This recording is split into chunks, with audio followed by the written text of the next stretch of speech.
5 martial arts lives most people still believe. Muay Thai Chris. Now, yeah, even though I just like, yeah, even though I talked about like the fake, I looked at the video with the fake kung fu masters, I think there's there's something to that. So let's have a look and see what he has to say. Today we're going to break down the 5 most common misconceptions or lies in the martial arts. Muay Thai Chris. I got Muay Thai on my forearm. It's a tattoo. If you ever take a good look to the Muay Thai. Right, paying attention, eyes up here. Got a very special treat for all you guys today. A close friend of mine, actually my best friend, has decided to pay us a little visit. This man, I went to high school with, I grew up with him, and we both trained under Mr. Powers. I want you all to give him the utmost respect. Listen to everything he has to say, because if you pay close attention, y'all might learn something. What's up, guys? I'm Muay Thai Chris, former pro fighter, owner here at 8 Points Muay Thai, where we built numerous national and world champions. And today I'm breaking down all the mysteries of the martial arts. Martial arts captivated my life ever since I was a kid. From Ninja Turtles to sidekicks to watching the Karate Kid, I was just completely Pretty much right there with me too. captivated by these masters of gymnastic moves and flips and ninjas. For somebody to be able to do that, it just captivated me. So I enrolled in my first class thinking I was going to learn secret ninja skills, and lo and behold, nobody was teaching me how to disappear. Some Ashita Kim type stuff. Yeah, for me, when did I do my first time? When did I did my first class?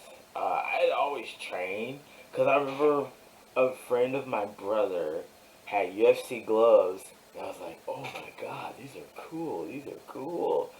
And I've been watching UFC Unleashed at the time, because I've been introduced to it. So like, my brother's friend, he came back again, and he brought the gloves, and this time he brought pads. He brought focus mitts. He's like, hey, come on, do it. It's like, and I just fell in love with it. And like I always loved martial arts up to that point, and then I go on to do that, but I just built upon it. And like I would say this many times, I was like throwing like sidekicks in the backyard, and now I've been playing football. They emphasize like flexibility, so I've been working on that, and then get better and better, and just like figure it out, man, and figured it out over time, and I'm still learning all these years later. But yeah, that was my introduction to it too. Of course, like things like Power Rangers and TMNT, like he said, and Street Fighter and Mortal Kombat were all my martial arts like inspirations. And then of course like eventually like Bruce Lee and like Jackie Chan, and then like the UFC stuff, and then like things in the UFC where it's like, oh yeah, these guys like do it for real, they do it for real. But it's like, yep, it's been this way for many, many years. That was the first time that I realized that maybe martial arts was a little different than I thought. The first lie we're going to deal with today is the death touch. Is there a deadly death touch in the martial arts where you can hit somebody and 3 or 4 days later they die? Freaking Bloodsport. So I saw Bloodsport back in the 80s. I was a huge Jean-Claude Van Damme fan. I thought there was no one cooler than Jean-Claude Van Damme. I just want to eat. And the part in Bloodsport when he did the secret ninja move, the death touch, the dim mak, and blew the brick out of the bottom, I was like, man, that's it. That's the secret move. Is that really true? Is there a secret death touch that you can hit somebody and 3 or 4 days later they die? This right here is probably the biggest lie that I've... Yes, there is no such thing as a death touch in martial arts. From people who aren't in the martial arts. So when you first get into martial arts, you think anything's possible, and then you start training and you realize that it's more about fundamentals and realistic scenarios than it is magic. From a martial artist and professional fighting standpoint, there's no secret move that you can hit somebody and it's a delayed death later.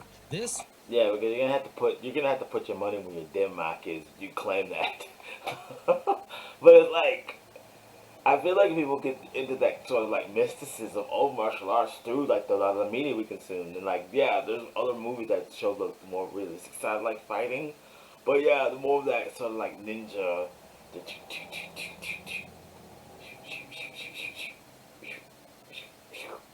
that sort of thing is like a huge. It captured the imagination of so many people, myself included. Until I actually lived a like just like him, I went and did my first martial arts class. And it was nothing like that, and I was like not necessarily disappointed. But I was like, oh, okay, okay. I kept doing it anyway because I liked it. Right here comes from the movies. You really get this a lot in the movies. They do the dim lock, the pressure point, fighting, the death touch. Or like the one on Kill Bill, go, and then they take two steps. I think that the Deadly Viper Strike or something. I forget the name, but it was the one where she do boom, boom, boom, boom, boom, boom, and then Bill gets something that takes like three steps and dies. And it really like makes it kind of makes the martial arts a little bit more scarier and puts more mystery into it than it really needs to be. Martial arts is about hard work.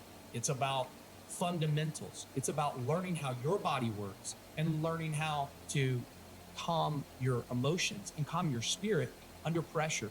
So there's really not room for all this mysticism and all this kind of stuff. So it really, I think, gives a bad name to the martial arts. But probably the biggest lie that we deal with a lot is Oh yeah, mystic powers. Like somebody being able to train so hard that they can touch you with a secret technique and you'll die. yeah. The talked about this in like the kung fu video, the fake martial arts masters. It's like nah, it's just not. And there's a lot of people. There's like a lot of money in it, and like people who it's like marketing on the highest order. I 3 days later. The next lie that I think I've heard my whole life is I had to register my.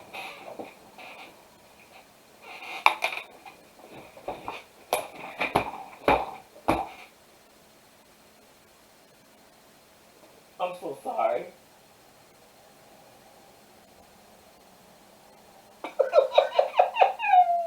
That one right there, they make me want to pull all my dress out. I'm gonna say it again. And I said this on a YouTube short a long time ago. If anyone ever tells you that if anyone ever tells you that the hands are registered weapons, they are not to be taken seriously at all. Because that is the biggest lie. You can see me crashing out right now because I've heard it so many times. You have no idea.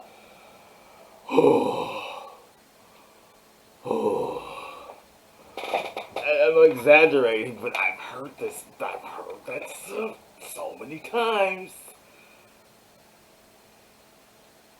Hands as deadly weapons. But my hands are registered as lethal weapons. This one right here is probably, this is my all-time favorite. This was big in the martial arts community in the 90s. There is no government body or law enforcement professional that requires you to register your hands or your knees, your elbows, or your feet as deadly weapons before you compete. Everyone's entitled to their opinion. There are rules, and each state has different rules about Yes, standing yeah. ground Yes, that too. self-defense. I thought you were gonna talk about the athletic commission and stuff like that. And so make sure before you defend yourself, you check your local law enforcement rules and regulations. You better check yourself before you wreck yourself. But I can firmly say that you do not have to register your hands as deadly weapons. I think Marge and I know different, don't we, Marge? The next lie we're going to talk about is the martial arts teaches self-defense. Now hold on. What's the whole up? Chris, hold on. That's why I got into martial arts, to learn how to defend myself, to learn, the secret. I can kind of see where you're coming from because there are like there are too many there are those variables of like people having like guns and knives and stuff like that, and then there's always Yeah, you sometimes you just don't know if a person's gonna like what person's packing, person packing heat or packing some serrated steel. Techniques that's going to make me defend my family. That's truly not what martial arts is all about. Martial arts can do that. It can Oh, okay, I see where he's going with it. help you in a self-defense situation if used the right way, but it's not an end-all be-all. Martial arts Yeah. teaches self-discipline. What's the difference? Teaches you how to conquer yourself. Yeah. If you can conquer yourself, you can conquer any enemy. So that's the first rule of martial art. You want to focus on yourself. Focus on dealing with your emotions, dealing with the fear, dealing with the anxiety. Then focusing on the fundamentals, the simple techniques, the ones that will work no matter how you're feeling on the inside. The simple techniques will work no matter what's going on in your life. So focus on those fundamentals, focus on those simple things. Yeah, I agree with It's that. very self-disciplined and it's very introspective. It's not. Oh, absolutely. I can tell you a quick story real quick. I was doing jiu-jitsu one day, and we switched partners, and I was going to go with the guy. I was going to roll with a dude who was a purple belt. I remember because he had one of those hypnotic, the brand hypnotic, the rash guards, and so I was doing all right, and I could hear in my head, I was like, "Come on, Jeff, you got this, you got this, come on." It's like, oh, self-esteem. It's like that aha moment. It's like it truly is. It's truly magical when you are putting in the work. When you feel confident, you feel good, you can feel it in your body and mind. It's just like it's just I can't really explain it. You just have to go to a martial arts gym and train your butt off, and you're gonna feel it. There's gonna be the flow state, the ultra instinct days, and gonna be like down the crash days and stuff like that. It's just like it's so good. It's such a beautiful feeling. It truly is. I love it. So much about self-defense and fighting. It is truly a lifestyle, and it's truly a whole philosophy that teaches you to calm yourself. The next lie that we're going to deal with is not so much a lie that people say. It is something that I've observed in the martial arts. For whatever reason, there is a huge thing in the martial arts about martial arts masters being. I have said this in like the Kung Fu video about myself. There is too much nuance in fighting to the martial arts and fighting to claim mastery. You know? It's just too much. I can't sit here and be like, oh, I'm this, and this. I've trained for a long, long time, but I still, at the end of the day, I'm a student of I'm a student of the game. And no matter how many times I do my training and stuff like that, it's like, I'm still, it's a lifelong process, in my opinion. So it's like, yeah. And extremely fat. Like, I'm talking super fat. Bellies hanging over their belts. Can't even run. Do you mean, do you mean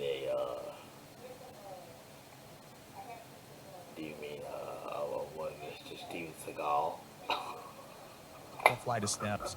But when the time comes and the cards are down and the ninjas are attacking, they're going to muster up these secret techniques and they're going to be able to defend themselves and defend their family. I doubt that highly. And don't forget the distracting back fist. That's the key. Taking martial arts and separating it from fitness and separating it from conditioning and being in shape, you're doing yourself a disservice. Your body is your first line of defense. You have to strengthen your body. Most martial arts. This is why anyone that wants to get into martial arts, I will recommend to you to start working on your baseline fitness, like your calisthenics, like your push-ups and sit-ups, and like squats and lunges, and also working on your flexibility in your legs, working on improving like your hip flexors and stuff like that. You know, just really getting into that and pushing yourself a little bit at a time, and building that gradually, and you can do that, and then just adding in the fitness elements too of like those compound lifts, It's a lot that you can do to build yourself up to before you go to the gym. Like, and also again running, whether it be mile, whether it be like not a mile. Well, yeah, a mile, like doing a half a mile to a mile to go jogging. All kinds of things you can do to prep yourself before you go to a martial arts gym. Because he is right. You do need to make sure you're on point with your fitness. Talk about strengthening your body.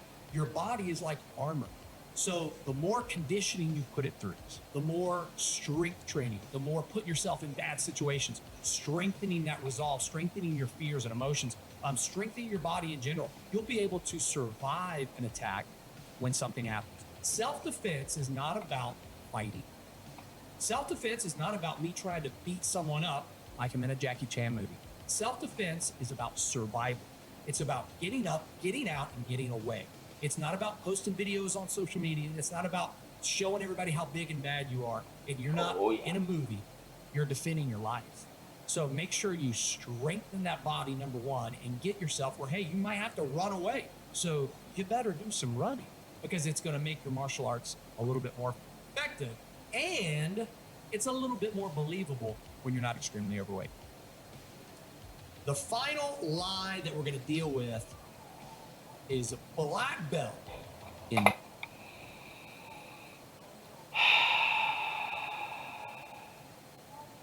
That is another one that grinds my gears. Just because you are a black belt does not make you invincible. It does not. You can still get cracked, tapped, absolutely the floor wiped with you. And you gotta have the humility to say that. I feel like you gotta have the humility to say that if you are a black belt, and be like, you know what, I can still get beat. So you are a lifelong student in the game. That belt is nothing. It's just that belt means nothing in the grand scheme of things because you being a student of the game should come first. Invincibility. 5% of all people who start Taekwondo actually make it to black belt. The black belt is the highest belt in most martial arts. Most people who aren't in the martial arts look at the black belt as the arrival. It looks at the black belt like I've done it. I've done something. This is the highest point I can get. When all actuality in most martial arts, the black belt is the beginning of knowledge. You've reached a point where you're a master of the fundamentals. Now you can really do the hard training. But even with that being said, most people believe black belts in general. Yeah, it's the pinnacle. It's the finish line. And in some cases, sure, but like you said, yeah, it's just the beginning. You understand the fundamentals. Now you're really for the hard stuff, you know. And I have respect for a lot of black belts and like that. I truly do. It's just annoying. It's just annoying to know that it's just like I don't want to say it's annoying. It's just like disheartening. You feel like you can't be touched. You gotta keep trying. You have to keep putting in work, man. It's a lifelong process. Have this crazy ability to be able to take on multiple attackers. I can fight a bear. That's all right. I can karate chop his throat. I'm a black belt. I'm gonna warn you, I don't think you're gonna like how this ends, Hotshot. That's what most people believe, that they have this mystic ability. And that's just not the case. Martial arts is like anything else. When you look at martial arts that are a little bit more effective when it comes to fighting, such as boxing, such as wrestling, jiu-jitsu, Muay Thai, kickboxing, those martial arts, many of them don't have belt systems, but those martial arts train your body to be in shape, and they train your armor, they train your body, but then they train the basic fundamental moves that you can repeat over and over and over. And so you'll have a higher percentage in those martial arts of defending yourself than you would in other martial arts where you're learning how to rip people's throats out and take out their eyeballs. In most cases, you can't practice that. So in those martial arts, those people give people this air of, hey, I'm a black belt, I'm invincible. I'm a black belt in Taekwondo and Taekwondo. I'm a good master at stating the obvious. I can, when the time comes, I can muster up this energy, and that's just not the case. It's a piece of cloth. The black belt is a piece of cloth that you wrap around your waist. You are the black belt. If you've earned a black belt in any martial art, that is in Awesome. you. You're the one to represent that belt. The actual belt is just a piece of cloth. So Yep. Yep. you need to run. You need to train the fundamentals. You need to put yourself in those stressful situations so you can hone and sharpen your tools. So if the time ever does arise, then you will be able to live up to the black belt. And some Oh people yeah. believe black belts have this superhuman ability where I can catch. Not at all. For black belts, they're human, and you know we're human. Oh, I'm not a black belt. I'm not a black belt. No, I am. I'm just me. And I just love it. Bullets in my teeth. Hey, I can catch an arrow in my hand and break it. I can, disappear without a trace, like I'm a ninja, and just appear on, behind you and attack you. So a lot of times people believe these mystical things about the martial arts. They're just not true. They're lies that come from legends and folklore, and we've retold the lie. And all the many martial arts gurus who claim mastery of a death touch. Over and over and over the centuries till we believe it. A lot of people would do better if we just told the truth and told the truth what martial arts is really all about. And again, it's about that self-perfection, that self-knowledge, that controlling your spirit and trying to become a better person, 1% better every day. Oh yeah. That was a fun one. But yeah, the one about having registered weapons drives me up the wall. It truly does. It's like,